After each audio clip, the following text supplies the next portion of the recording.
दोस्तों आप देख रहे हैं नया इनकलाब टीवी न्यूज़। इस वक्त हम कौसा एमएम वैली कब्रिस्तान से लगकर क्रिश्चियन सिमेट्री में खड़े हुए हैं, यानी कि ये वो जगह है जिसे ठाणे मनपा द्वारा क्रिश्चियन समाज के लिए सिमेट्री के तौर पर निर्मित किया गया था। ये उन्हें दी जानी चाहिए थी, लेकिन क्रिश्चियन समुदाय के कुछ लोग आज यहाँ पर पहुँचे हुए हैं। उन्होंने अपना दर्द बयान किया। उनका कहना है कि ठाणे म्यूनसिपल कॉरपोरेशन के अधीन आने वाले इलाकों में 35 सालों से क्रिश्चियन समाज के लिए कोई भी प्रॉपर कब्रिस्तान नहीं दिया गया है। जो दफन भूमियाँ उनके पास मौजूद है उनकी हालत भी काफ़ी खस्ता है। कलवा के मनीषा नगर में एक है, थाना में एक जगह है जो कि चर्च की प्राइवेट जगह है, निजी जगह है।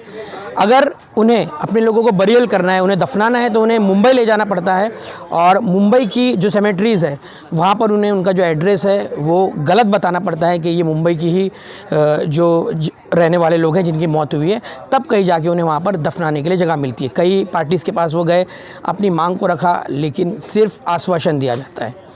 उनके एक नेता है जीतू राठौड़, जिनका एक वीडियो कुछ दिनों पहले वायरल हुआ था जिसमें वो कह रहे थे कि हम नजीब मुल्ला को वोट नहीं देंगे। तो उनका कहना था हमारा ऐसा कोई नेता नहीं है, हमारी फेडरेशन अलग है, हम यहाँ पर सामाजिक काम करना चाहते हैं, किसी भी राजनीतिक दल से हमारा कोई मतलब नहीं है। तो मीडिया से बातचीत करते हुए उन्होंने अपनी क्या बात रखी हम आपको बता रहे हैं। कुछ देर पहले हमने आपके सामने एक लाइव भी रखा था और अब जो उन्होंने बातचीत की है वो हम आपके सामने रख रहे हैं। क्रिश्चियन कम्युनिटी से बिलोंग करते हैं, ईसाई समुदाय से आप संबंधित हैं, तो आज हम कौसा में जो ठाणे मनपा ने यहाँ पर सभी धर्मों के लिए अपनी अपनी दफन भूमि बनाई है, मुस्लिमों और मुस्लिमों के अंतर्गत आने वाले जो सब सेक्शन है उनको भी दिया गया है और यहाँ पर एक हमारे ईसाई भाइयों को भी दिया गया है। तो इस प्लॉट को लेना न लेना ये भी एक विवाद था एक कुछ अर्सा पहले। तो आज आप लोग यहाँ आए हैं, क्या आपका उद्देश्य है? आपके परिचय के साथ आप पूरे मुद्दे पर क्या कहना चाहेंगे? मेरा नाम मेलविन फर्नांडिस है जी। ओके, मैं ताना का निवासी हूँ, ताना डिस्ट्रिक्ट का। ओके, ये भी हमारा जुरिडिक्शन में आता है। ओके, हम लोग इधर बरी कर सकते हैं और क्रिश्चियन लोगों को ऑल ओवर इंडिया किधर भी बरी कर सकते हैं रिजर्वेशन प्लॉट पे। ओके, और ये जमीन हम लोगों को 2020 में 2020 में दी गई थी। ओके, हम लोग मालूम नहीं थी, हम लोग ही लिया था इसका पोजीशन। अच्छा। ओके, जितेंद्र अवार्ड्स आता था अभी, और ये हम लोग इसके लिए नाराज है कि ये बहुत छोटा प्लॉट हम लोग को मिला है। अच्छा। और ताना सिटी से बहुत दूर है। हाँ। ओके, और एक मनीषा नगर में हम लोग को दिया था, उसका अभी तक पोजीशन नहीं मिला। अच्छा। ओके, हम लोग इसके लिए नाराज है क्योंकि ये सब देखो हम लोग को प्लॉट दिया गया है लेकिन कुछ मेंटेनेंस नहीं है। हम लोग उनका पीछे लगा था म्यूनसिपैलिटी में वगैरह, तो हम लोग कुछ एमेनिटीज इधर दे दो, लेकिन कोई एमेनिटीज वगैरह हम लोग को मिला नहीं इधर का। ना लाइट्स है, ना कुछ पानी का सुविधा है, ना कुछ हम लोग को रेस्ट पाथवे है या कुछ एक प्रेयर हॉल है, तो हर सिमेट्री में रहता है। ओके, तो हम लोग उनको रिक्वेस्ट किया था, हम लोग अभी तक नहीं किया है। और हम लोगों को मनीषा नगर अभी जाके हम लोग 2 घंटा पहला कलवा मनीषा नगर 3 में। ओके, उधर का आप हालत देखेगा, हम लोग को देख के शर्म आया।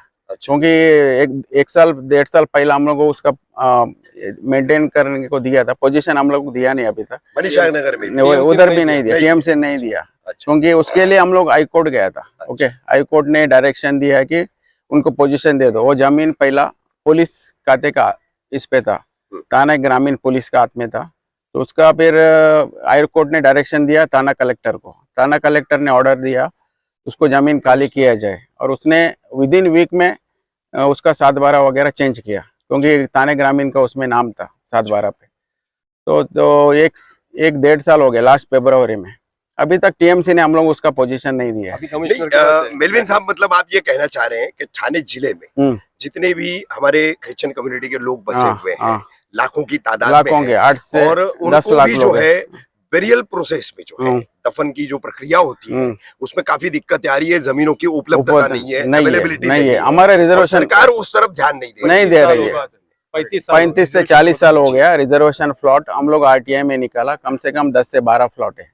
ओके, मैं इसके ऊपर पीआईएल भी दाखिल किया हाई कोर्ट ऑफ बॉम्बे में। पीआईएल का मैटर अभी नेक्स्ट मंथ में आ रहा है। अच्छा, ये मंथ में 28 को कुछ। ओके, नवंबर में यहाँ। अच्छा, हियरिंग होगा, हियरिंग हो गया। अच्छा, तो ये जो क्रिश्चियन समुदाय की अवस्था है, ये जो कंडीशंस हो गई है कि आज हमारे में अगर कोई किसी के परिवार में कोई एक्सपायर हो जाता है तो हमको ब्यूरियल के लिए जो है जमीन भी नहीं है और सरकार वो प्रोवाइड भी नहीं कर रही है। किसको दोषी मान रहे हैं आप इस पूरी प्रक्रिया को? 35 साल से आप लगभग बता रहे हैं कि इस समस्या को आप फेस कर रहे हैं, पूरा थाने जिले में बसा हुआ क्रिश्चियन समुदाय फेस कर रहा है, तो इसके लिए आप किसको जिम्मेदार मानते हैं प्रमुख रूप से? ये प्रमुख रूप से मैं जिम्मेदार मानता थाना म्युनिसिपल कॉर्पोरेशन को। अच्छा, ओके, क्योंकि उनका काम रहता है वो। और दूसरा बात लोकल लीडर लोगों को, लोकल लीडर हाँ, खुला में बोलता है, क्योंकि क्या है ये लोग इंक्रोचमेंट हम लोग उनको कंप्लेंट कर देते हैं। पर्टिकुलर पार्टीज और each and every party, okay, not particular party. Okay, कोई पार्टी ने हम लोग न्याय नहीं दिया अभी तक। ओके, तो आज हम लोग दर भड़क रहे हमारा न्याय के लिए। ओके, आज इसका हम लोग देखो, हमारा खुद के लिए नहीं मांग रहे सर, हमारा कम्युनिटी के लिए मांग रहे हैं। हमारा कोई वेस्टर्न समाज के लिए मांग रहा है, समाज के लिए मांग रहे हैं। ओके, हमारा कोई वेस्टर्न इंटरेस्ट नहीं है इस पे जी। तो मैं सरकार से मैं अपील करता हूँ कि हम लोग कम्युनिटी के लिए ध्यान दे, क्योंकि हम लोग भी वोट डालते हैं, हम लोग भी टैक्स भरते हैं, हम लोग भी टैक्स पे इंडियन सिटीजन से, तो हम लोगों को क्यों नहीं एज पर कॉन्स्टिट्यूशनल राइट हम लोगों को क्यों नहीं दफन का जमीन नहीं देते हैं? हमारा ये लास्ट राइट है। हम लोग मरने के बाद देखो हमारा यही रेस्ट प्लेस है। ओके, हम लोग इतना पैसा कमाते, टैक्स भरते, और हम लोग सरकार को ये जो भी हम लोग देते हैं, मतलब हमारे को फैसिलिटीज नहीं मिलते हैं सर। ओके, हम लोग लोकल नेता लोगों से भी अपील करते हैं, और थाना म्युनिसिपल कॉर्पोरेशन से भी करते हैं, और सरकार से भी करते हैं। एक ना ठीक सर, आप दोनों है ना, लाउड प्रोडक्शन है आपका? मेरा भी नाम मेलविन एबनिस है। अच्छा, मैं थाना का रहवासी हूँ। अच्छा, और मैं थाना क्रिश्चियन वेलफेयर एसोसिएशन का एक मेंबर हूँ, और थाना सिटीजन का भी एक मेंबर हूँ, अच्छा, और थाना एसोसिएशन को भी मेंबर हूँ, क्रिश्चियन समुदाय जी। सर, आपका क्या नाम है? जी, मेरा नाम जस्टिन रायन है जी। मैं एसोसिएशन ऑफ कंसर्न कैथलिक का मैं प्रेसिडेंट हूँ एक्चुअली। और मैं काफ़ी सालों से हम लोग इस प्रक्रिया में, सिमेट्री की प्रक्रिया में, मैं और मेरे मित्र जो मेलविन है वो सेक्रेटरी है, हम लोग दोनों हाई कोर्ट और कोर्टों के चक्कर काट कर हम इसके लिए लड़ रहे हैं, हमारे समाज के लिए लड़ रहे हैं जी। सर, आपका क्या नाम है? ये एक बात जो है मैं आप लोगों से पूछना चाहूंगा, आप लोग जो है क्रिश्चियन समुदाय के, आपने कई सारे संगठन बताए, आप उसके जिम्मेदार है, थाने में जो है समुदाय के लिए, समाज के लिए जो है पूरी जिम्मेदारियां निभा रहे। तो बीच में यहाँ पर मुमरा कौसा में एक पोस्ट वायरल हुई थी, एक मैसेज भी वायरल हुआ था। क्रिश्चियन सामाजिक एकता संगठन है, उसके अध्यक्ष जीतू राठौड़, और उन्होंने उस पोस्ट में कहा था कि we can't vote for Najeeb Mulla, हम नजीब मुल्ला को वोट नहीं देंगे। तो क्या कहना चाहेंगे इस पर? क्या क्रिश्चियन समुदाय ने ये फैसला किया है, जिस तरीके से जो है वो ये कह रहे हैं अपना जीतू राठौड़ कि हम बाइकआउट करेंगे, उनको वोट नहीं करेंगे, क्या कहेंगे इस पर? आप क्या कहेंगे सर? यही जीतू राठौड़ थे कि जो इस कौसा की जो प्रॉपर्टी थी जहाँ हम खड़े हैं इसी को अपोज किया था इन्होंने। अच्छा, अब इसको अपोजिट जितेंद्र अवार्ड सबको अपोज करके उन्होंने ये उनके खिलाफ बात की थी। अच्छा। आज वही जीतू राठौड़ है, वो ये बात कर रहे हैं कि ये जमीन लीगल है। हाँ। और नजीब, देखिए सर, कोई भी पार्टी का वो नेतृत्व नहीं करते हैं, कोई भी किसी पार्टी का हमारे कम्युनिटी के जो लोग है वो कोई लीडर नहीं है। अच्छा, आपके कम्युनिटी के वो लीडर नहीं है और वो उनको कोई अधिकार नहीं बनता है कि मैं इस पार्टी को वोट नहीं करूं, हमारी समाज इस पार्टी को वोट नहीं करेगी, उस पार्टी को वोट नहीं करेगी। ऐसा कोई डिसीजन हमारे जो मुखिया जो है, जो हमारे कार्डिनल है, जो हमारे बिशप्स है, ऐसा कोई डिसीजन लिया नहीं है। अच्छा। हमारे जो भी डिसीजन है हमारे मुख्य जो है वो कार्डिनल लेते हैं। अच्छा। जो कार्डिनल जो हमको बताते हैं वही हमारा फैसला होता है जी। तो उनका राय हम मानेंगे, बल्कि ना कोई जीतू राठौड़ का बात मानेंगे। तो आपकी समस्याओं को लेकर अब फिर एक बार चुनाव चल रहा है। एक तरफ जितेंद्र अवाड़ है, 3 टर्म के एमएलए हैं, और दूसरी तरफ नजीब मुल्ला है।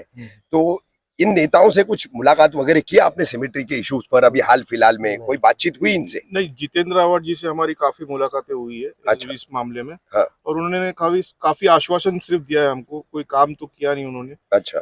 लेकिन हम लोग काफी नाराज है इस चीज से। अच्छा। कि कोई भी नॉट इवन जितेंद्र अवाड़ या कोई भी पार्टी हो, कोई हमें न्याय या सपोर्ट आज तक किसी पार्टी ने नहीं दिया। एल्विन जी, आखिरी सवाल मेरा, आप भी माइनॉरिटी हो, मैं भी माइनॉरिटी, क्या आपको नहीं लग रहा है देश में हर माइनॉरिटी का दमन किया जा रहा है? बराबर बराबर है, ये बात सही है। माइनॉरिटी वाले लोग क्या करते हैं कि बाबा हमको कौन सपोर्ट करेगा, कौन सा पार्टी हमको सपोर्ट करेगी, हम उनको रियली वोट करेंगे, जो काम कर रहा है उसको वोट करेगा। लेकिन कैसा है, जो समाज के लिए बोलते हैं ना, जो सिर्फ आश्वासन ही आश्वासन देते हैं माइनॉरिटी के लिए, तो यह किधर तो माइनॉरिटी के नाम से खच्चीकरण हो रहा है, मीन दबाया जा रहा है, दबाया जा रहा है। अभी देखो 35 साल से हमारा थाने में शर्मनाक बात है कि क्रिश्चियन समाज लोग के लिए दफन भूमि नहीं है। इसके लिए हमको झूठ झूठ बोल के हमको बम्बई साइड लेके जाना पड़ता है, काफी मुंबई लेके जाना पड़ता है। जब मुंबई में जब भी बॉडी लेके जाना पड़ता है, उधर का एड्रेस देना पड़ता है, उधर का एड्रेस हमको झूठ झूठ का देना पड़ता है। क्योंकि ये सब क्यों करना पड़ता है मालूम है? क्योंकि हमारे समाज में हमको दफन के बिना कुछ यही नहीं है, हमको दफन ही करना पड़ता है। पर्याय नहीं, बिल्कुल बिल्कुल। पर्याय नहीं उसके बिना। आप भी कोफेन में जो है मरने वाली की लाश को जो है दफन करते हैं, मुसलमान भी कब्र में दफन करता है, तो दफन होने के बाद में उसका वो अंतिम प्रवास शुरू होता है, उसका फाइनल जो है जर्नी स्टार्ट होता है। तो काफी मुझे कमिश्नर से भी एक बात करना है। कमिश्नर जी देखो, ये समाज बहुत पीछे रखा है आपने, 35 साल से इन लोग को, हमको जो दफन भूमि नहीं है। तो कमिश्नर साहब प्लीज आपके आंखें खोलिए और कुछ तो कीजिए। देखो कितना हमारा प्लॉट था, अभी तक आप दे रहे आश्वासन ही दे रहे हैं। कमिश्नर साहब जी प्लीज कुछ तो करिए। ये अब वो जो वायरल पोस्ट और मैसेज था जीतू राठौर की तरफ से, सर ने उसका जवाब दे दिया है, भूमिका स्पष्ट कर दी है कि वो उससे हमारा संबंध नहीं है और समुदाय उससे बिलोंग नहीं करता है। तो अब चुनाव को लेकर क्या सोचा आप लोगों ने, क्या फैसला रहेगा आपका? ठाणे मनपा के अंतर्गत ठाणे म्युनिसिपल कॉर्पोरेशन का जो जुरिस्डिक्शन है उसमें तकरीबन 5-6 एमएलए आते हैं, ठीक है? तो ये 6 एमएलए सीट्स पर आप पूरे ईसाई समुदाय की तरफ से क्या सोच रख रहे? किस एक तरफ महायुति है, एक तरफ महाविकास आघाड़ी है, तो क्या कुछ इसके लिए कुछ आप लोगों ने तय किया है कि किसको वोट करना है, किसको नहीं करना है, क्या है? जो हमारा काम करेगा उनको वोट करेंगे। सर अभी तो हमने आपका 35 साल का दुख जो है वो देखा, तो उसके बाद उम्मीद क्या मानी जाए? उम्मीद तो वही रखेंगे, वो हमारा काम करो। अभी भी देखो 15 दिन है, ओके, 15 दिन में हम लोग डेवलपमेंट देखते हैं। अच्छा, उसके बाद हम लोग सोचते हैं अच्छा कौन आपके संपर्क में आता है और कौन हमारा काम करेगा, जो हमारा काम करेगा। अभी देखो फिलहाल के तौर पे अभी मनीषा नगर का एक इशू है, वो तो कम से कम हमारे हाथ में दे दे। एक्चुअली ये भी दे सकते हैं, ये भी दे सकते हैं। सिर्फ यहाँ जो है सुविधाएं आप लोगों को देनी है, जो ओटा वगैरह लगता है आपको, कुछ पैथवे वगैरह है, पानी है, लाइट है, सुविधा कर दे तो हो सकता है ना? वही, और मनीषा नगर के लिए हम लोग बरियल के लिए परमिशन दे। अच्छा, अभी वहाँ दिया नहीं है? नहीं दिया ना, अभी तक नहीं दिया। कंपाउंड वॉल मारा है और उधर गेट भी लगाया था पूरा। आज हम लोग जाके आए सुबह, पूरा गेट भी तोड़ दिया, अंदर का प्रेयर हॉल का पूरा सामान चोरी हो गया, खिड़की बिड़की सब तोड़ दिया। जो वहाँ पे सिक्योरिटी भी नहीं है, सिक्योरिटी भी नहीं है। कमिश्नर ने please note down this, commissioner को नोट करना चाहिए सब चीज। Thank you sir.